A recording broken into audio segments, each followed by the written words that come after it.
എല്ലാവർക്കും നമസ്കാരം. ഇന്ന് നമുക്ക് പെസഹ അപ്പത്തിൻ്റെ അല്ലെങ്കിൽ കൽത്തപ്പത്തിൻ്റെ റെസിപ്പി കാണാം. ഓരോ സ്ഥലത്തും ഓരോ രീതിയിലാണ് കൽത്തപ്പം ഉണ്ടാക്കുന്നത്.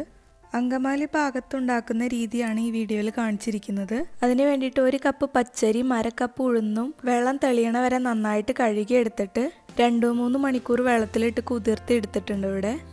ഇനി ഇത് ഓരോന്നായിട്ട് മിക്സിയുടെ ജാറിലിട്ട് ഇഡ്ഡലി മാവിൻ്റെ കൺസിസ്റ്റൻസിയിൽ അരച്ചെടുക്കണം. ആദ്യം ഉഴുന്ന് ചേർക്കാം. അതിലേക്ക് 1/4 കപ്പോളം വെള്ളം ചേർത്തിട്ട് നല്ല പേസ്റ്റ് പോലെ അരച്ചെടുക്കാം. ഇനി ഈ ബാറ്റർ ഒരു ബൗളിലേക്ക് ഒഴിച്ചു കൊടുക്കാം. ഇതേ ജാറിൽ തന്നെ കുതിർത്ത് വെച്ചിരിക്കുന്ന പച്ചരിയും കൂടെ ചേർത്ത് 1/2 കപ്പ് വെള്ളം കൂടെ ചേർത്തിട്ട് നന്നായിട്ട് അരച്ചെടുക്കുക. കുറച്ച് ഉപ്പും കൂടെ ചേർക്കാം. ഉപ്പ് ചേർക്കുന്നത് ഓപ്ഷണലാണ്, കാരണം ട്രഡീഷണലായിട്ട് ഉണ്ടാക്കുമ്പോൾ ഉപ്പ് ചേർക്കാറില്ല.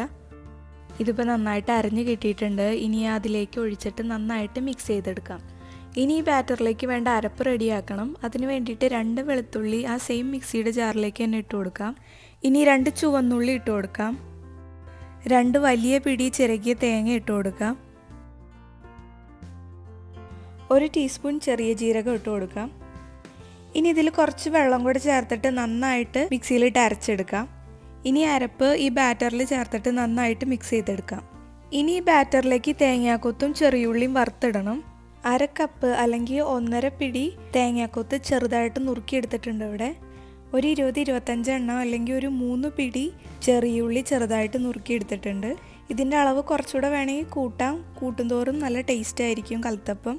ഇനി ഇത് ഫ്രൈ ചെയ്തെടുക്കണം. അതിന് വേണ്ടിയിട്ട് ചൂടായ പാനിലേക്ക് 3 ടേബിൾ സ്പൂണോളം വെളിച്ചെണ്ണ ചേർത്ത് കൊടുക്കാം. കഴിവതും വെളിച്ചെണ്ണയിൽ തന്നെ ഉണ്ടാക്കാനായിട്ട് ശ്രദ്ധിക്കുക കേട്ടോ. ചെറുതായിട്ട് കട്ട് ചെയ്ത് വെച്ചിരിക്കുന്ന തേങ്ങാക്കൊത്ത് ചേർത്തിട്ട് ബ്രൗൺ നിറമാകുന്നത് വരെ നന്നായിട്ട് ഫ്രൈ ചെയ്തെടുക്കാം. ഇപ്പോൾ ഇത് നല്ല ബ്രൗൺ നിറമായിട്ട് വന്നിട്ടുണ്ട്. ഇനി ഇത് ഓയിലിൽ നിന്ന് മാറ്റി നേരത്തെ റെഡിയാക്കി വെച്ചിരിക്കുന്ന ബാറ്ററിലേക്ക് ഇട്ട് കൊടുക്കാം. എന്നിട്ട് നന്നായിട്ട് ഇളക്കിയെടുക്കാം. ഇനി സെയിം ഓയിലിലേക്ക് തന്നെ നമ്മൾ നേരത്തെ കട്ട് ചെയ്ത് വെച്ചിരുന്ന ചുവന്നുള്ളി ചേർത്തിട്ട് ലൈറ്റ് ബ്രൗൺ ആകുന്നത് വരെ ഫ്രൈ ചെയ്തെടുക്കാം. വെളിച്ചെണ്ണ കുറവാണെന്ന് തോന്നുവാണെങ്കിൽ കുറച്ചുകൂടെ ചേർത്ത് കൊടുക്കണം. ഇങ്ങനെ കൈവിടാതെ ഇളക്കുവാണെങ്കിൽ എല്ലാ ഭാഗത്തും ഒരേപോലെ ഫ്രൈ ആയിട്ട് കിട്ടും. ഇപ്പോൾ ചെറിയുള്ളി നല്ല ലൈറ്റ് ബ്രൗൺ കളറായിട്ട് വന്നിട്ടുണ്ട്. ഇനി ഇത് ഓയിലിൽ നിന്ന് എടുത്ത് മാറ്റി ബാറ്ററിലേക്ക് ഇട്ട് കൊടുക്കാം. ഇനി ഇതെല്ലാം കൂടെ നന്നായിട്ട് മിക്സ് ചെയ്തിട്ട് എടുക്കാം. ഇതിപ്പോൾ റെഡി ആയിട്ടുണ്ട്. ഇനി കൽത്തപ്പം ഓരോന്നായിട്ട് ചുട്ടെടുക്കാം. അടി കട്ടിയുള്ള ഉരുളിയിലേക്കോ അല്ലെങ്കിൽ പാനിലേക്കോ നമ്മൾ നേരത്തെ യൂസ് ചെയ്ത ഓയിൽ തന്നെ 2 ടേബിൾ സ്പൂണോളം ഒഴിച്ചു കൊടുക്കാം. ഇനി പാനൊന്ന് ചുറ്റിച്ചു കൊടുത്തിട്ട് 2-3 കയ്യിൽ നിറയെ മാവ് എടുത്തിട്ട്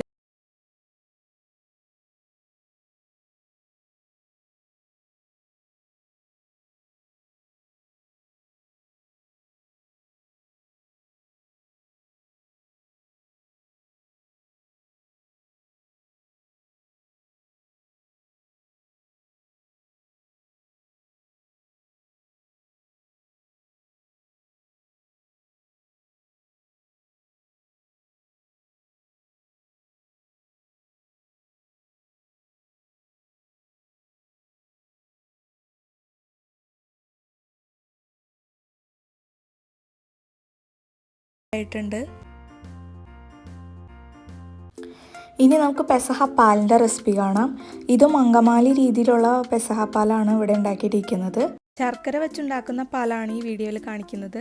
ഇനി പാലിൽ ചേർക്കേണ്ട ഏലക്കയും ജീരകവും ചുക്കും പൊടിച്ചെടുക്കാം.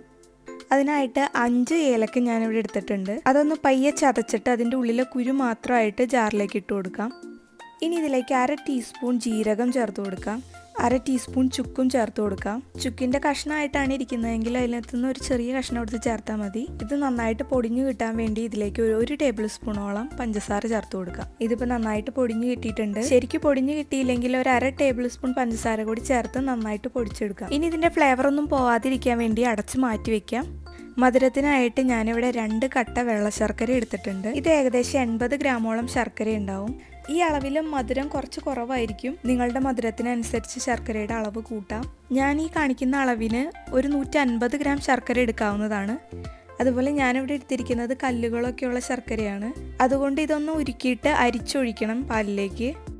ശർക്കര സോസ് പാനിലേക്ക് ഇട്ട് 1/2 കപ്പ് വെള്ളം കൂടി ഒഴിച്ചിട്ട് നമുക്ക് നന്നായിട്ടൊന്ന് ഉരുക്കിയെടുക്കാം.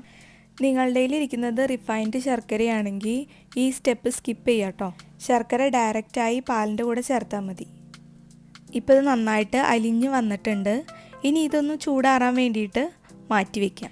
ഇനി പാലിന് വേണ്ടിയിട്ട് ഒരു വലിയ തേങ്ങയുടെ പാലാണ് ഞാനിവിടെ എടുത്തിരിക്കുന്നത്. ഏകദേശം 2.5 കപ്പോളം രണ്ടാം പാലും ഒരു 600 ml വരും. 1 കപ്പോളം ഒന്നാം പാലുമാണ്. ഒന്നാം പാല് ഒരു 250 ml വരും. ഇനി കടയിൽ നിന്ന് വാങ്ങിക്കുന്ന കോക്കനട്ട് മിൽക്കിൻ്റെ ക്യാനാണെങ്കിൽ രണ്ടാം പാല് കുറച്ച് ലൂസായിട്ടും ഒന്നാം പാല് നല്ല തിക്കായിട്ടും കലക്കിയെടുക്കണം. ഇനി ഒരു സോസ് പാനിലേക്ക് 2 ടേബിൾ സ്പൂണോളം വറുത്ത അരിപ്പൊടി ചേർത്ത് കൊടുക്കാം. ഇനി ഇതിലേക്ക് രണ്ടാം പാൽ ഒഴിച്ചിട്ട് ഒട്ടും കട്ടകളില്ലാതെ നന്നായിട്ട് ഇളക്കിയെടുക്കാം. ഇതിപ്പോൾ കട്ടകളൊന്നുമില്ലാതെ നന്നായിട്ട് മിക്സായിട്ട് വന്നിട്ടുണ്ട്. ഇനി ബാക്കിയുള്ള രണ്ടാം പാൽ ഇതിലേക്ക് ചേർത്ത് കൊടുക്കാം. ഒപ്പം തന്നെ ഉരുക്കി വെച്ചിരിക്കുന്ന ശർക്കരയും കൂടെ ചേർത്ത് കൊടുക്കാം. ഒരു നുള്ളു ഉപ്പും കൂടെ ചേർത്ത് കൊടുക്കാം. ഉപ്പ് ചേർക്കുന്നത് ഓപ്ഷണലാണ് കേട്ടോ. ഇനി ഇതെല്ലാം കൂടെ ഇളക്കി ഒന്നിച്ചാക്കി എടുക്കാം. ഇനി പാല് കുറുക്കാനായിട്ട് തുടങ്ങാം. തീ ഒരു ലോ ഫ്ലെയിമിലാക്കി വെച്ചിട്ട് കൈവിടാതെ പാല് കുറുക്കിക്കൊണ്ടിരിക്കണം.